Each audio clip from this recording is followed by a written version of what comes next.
topic po natin, 5 babala sa nagkakaedad. Ito pong tuturo ko sa inyo. Actually, wala to sa libro eh. Sarili ko lang tong experience at tingin ko makakatulong sa inyo. Siyempre, yung katawan natin, hindi naman tayo forever mabubuhay. May limit talaga buhay natin. Pag abot sa isang edad, sa ibang tao, edad 40, mararamdaman na nila itong mga sintomas eh. Ito 1 to 5 na babanggitin ko. Yung iba, edad 50, 60, 70 years old, bago nila ito mararamdaman. Kaya depende siguro sa lahi nyo, kung gaano kayo ka-healthy. Pero one day, aabot tayo dito. Ang point ko lang, oras na maramdaman nyo na itong mga sakit na to, wag na tayo magulat. I-expect na natin. Ako, edad 40, 50, doon nararamdaman ko na to eh. Dati hindi ko nararamdaman eh. Pero yung iba, 60 years old, walang nararamdaman, swerte yun. Diba? Pero expect natin na baka mangyari ito at pag nagkakaedad, halos normal na nangyayari na talaga ito. Number 1, may problema sa balance. Okay? Dati, kaya natin tumakbo, isang pa, pag bata tayo, di ba? Laro na laro, walang problema sa balance. Pero pag nagkakaedad, mas may hilo na kasi. Pag mas matanda, mas nahihilo, mas umiingay yung tenga, mas malabo ang mata. Edad 40 years old, di ka na makabasa ng malapit. Pag ganyan, di ba, height ako, kailangan, taas na ng grado ko, 200 na nga eh. So, ang point is, lalo na kung walang salamin, hindi mo na talaga mababasa to. So, mas malabo ang mata mo. Mas may problema pa sa tenga, plus yung balance mo. Pag pinikit mo ang mata mo ngayon, parang mas, mas groggy na. So, pag may balance issues, iwas aksidente. Sa pagbangon, delikado. Sa pagligo, sa paglakad. Kung aakyat ka pa ba ng mga hagdanan na matataas, di ba? Ingat po tayo. Number 2, mas masakit ang katawan. Dati hindi masakit ang katawan, di ba? Kahit mag-jogging ka, tumakbo ka ng malayo, bali wala, itulog mo lang. Ngayon, konting galaw, masakit na ang katawan. Baka arthritis, osteoporosis. Pagdating sa exercise, ang pinapayo ko nga, medyo moderate na lang. Huwag na yung sobra-sobra kasi baka hindi na kayanin ng katawan. Depende lang po to. Kung kaya nyo, sige, walang problema. Meron dyan, nagsasabi, 50, 60 ako, kayang-kaya ko, Dok, takbuhin. Pwede naman, siguro kailangan kompleto check-up mo. Pero para sa akin, mas safe na konting hinay-hinay. Kasi lahat ng tao naman may limit eh. Number 3, mata at tenga. Mata mas lumalabo, tenga mas humihina. Ayan, kasali yan. Number 4, mas hingal na ngayon. Dati kaya mo talaga maglakad ng malayo, kahit masyado mainit, kaya mo. Ngayon, konting init, parang mas hingal na. Mas mahina na yung katawan. Mas nagkaka-high blood, mas nagkakaroon ng diabetes, mas tumatanda, mas nagkakaroon nito. Number 5, yung baga, parang minsan mas may plema, mas madali tamaan ng trangkaso, pulmonya. Ang tiyan, mas makulo, mas masakit. Dati, kaya mo kumain napakabilis. Ngayon, parang iba na siya. Ang puso, baka mas mahina. Yung iba kasi sasabihin, kaya ko lahat yan. Pero magugulat kayo, may tao na edad 50, biglang na heart attack. Walang naramdaman. Bakit biglang na heart attack? Ibig sabihin, di na pala niya kaya. Yung ginagawa niya sa edad 50, 60, yung ginagawa niya sa edad 20, hindi na nga po pwede. Dati, kayang-kaya natin magpuyat, 2 araw, walang tulog, di ba? Magbuhat na mabigat, mag-squat, di ba? Kahit mag-push up, kayang-kaya natin lahat eh. Pero pag nagkakaedad, mas hindi na kaya eh. Kasi nga po, tumatanda. Expected naman yun. Kaya nga, dapat yung ginagawa natin, ibabalance natin. Once sa bahay, dapat mas maingat po tayo sa nilalakaran. Iwas sa paso. Kasi nga, baka hindi mo gano'ng makita eh. Wag na umakyat ng second floor, maglilinis ng bubong. Baka mahulog tayo. Pagdating sa kutsilyo, baka mahiwa ang sarili. Diba? Ito, mag-ingat din sa mga power tools. Ayan, no? Sa mga saksakan, baka makuryente. Kasi hindi mo na gano'ng balance eh. Iwas na rin sa sigarilyo at bawasan ang pag-inom ng alak. Ito po, sa pag-akyat ng hagdanan, marami natutumba. Sa ilaw, sa mga... Kaya nga dapat po, mas i-adjust nyo yung bahay nyo na mas maingat na. Siguro sa banyo, lagyan ng mga hawakan. Yung sahig, mas pupunasan na. Dapat siguro bumili na tayo ng rubber na mat. Kasi Like kayo, hindi pa ba kayo na muntik-muntikan matumba?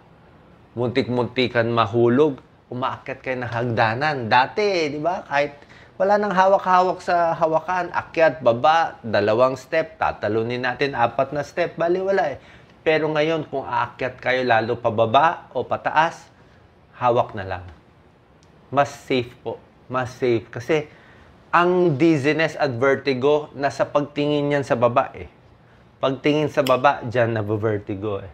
Ano? Dyan nabavertigo eh. Very common ng hilo at vertigo sa pagtingin, baka bigla kayo matumba. May ganun yon sa pagkakaedad. Ito, balance exercises, napakahalaga. Lalo na pa nagkakaedad. Kahit bata kayo, okay din. Stretching. Dati, kayang-kaya nyo i-stretch, di ba? Lahat kaya kunin eh. Ba't kaya parang ayaw? Parang kulang ang nakukuha ko. Dati, konti exercise, malaki muscle. Ba't kaya parang mas maliit ang muscle, mas malaki ang tiyan? Bakit ganun? Kasi nga nagkakaedad, bumabagal ang metabolism, mas sumisikip yung mga muscles natin, mas nagkakaroon ng arthritis. Mas matunog. Matunog ang kamay, matunog ang leeg, lahat mas matunog siya. Ano? So, pag bata tayo, nag-exercise tayo para lumakas, para tumakbo ng malayo. Pero pag nagkakaedad, sorry to say, tuloy-tuloy tayo sa exercise, 50, 60, 70 years old, pero para lang i-maintain ang lakas natin o wag masyadong humina. Dati malalaking dumbbell, kaya natin, di ba? Dumbbell, barbell. Ngayon, kahit maliit, okay lang. Basta magamit mo. Tulad na sinabi ko, mas masakit ang katawan, tuhod, likod, yan, no? Dahil sa arthritis pa nagkakaedad. Kaya kailangan mo mag-stretching at exercise. Basic exercise lang. Hindi ko naman pinapayo na mag-basketball, mag-football, mag-boxing. Pwede na yan. Jogging, stretching. Pag nag-i-squat kayo, half squat na lang. Kasi pag full squat, baka hindi na kaya. Tsaka may silya, oh. May suporta para hindi masyado bumagsak.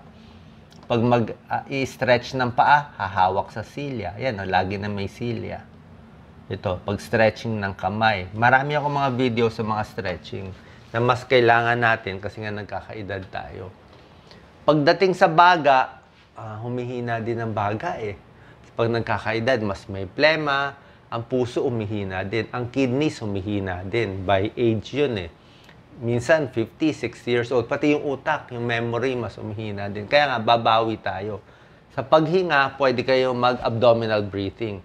Yan po, pwede nakahiga, nakaupo, isang kamay sa tiyan, isang kamay sa dibdib. Pag hihinga, papalakihin yung tiyan. Hinga, tiyan, lumalaki. Hinga, tiyan, palakihin. Mas maraming hangin makukuha mo. Abdominal breathing yan. Kaysa ito lang. Kaysa dibdib lang, kailangan tiyan. Diaphragm ang bumabanat para mas maraming oxygen. Exercise, tamang pagkain. Yan, check up. Pampalakas ng baga at ng puso. Pag may edad na tayo, sana naman mas nakaipon tayo ng pera, doon natin babawiin. O sana mas meron tayong may tutulong sa atin, kailangan nyo na rubber shoes na maganda. Kailangan nyo na mas maingat na kayo ngayon sa gamit, mas mag-helmet na kayo ngayon.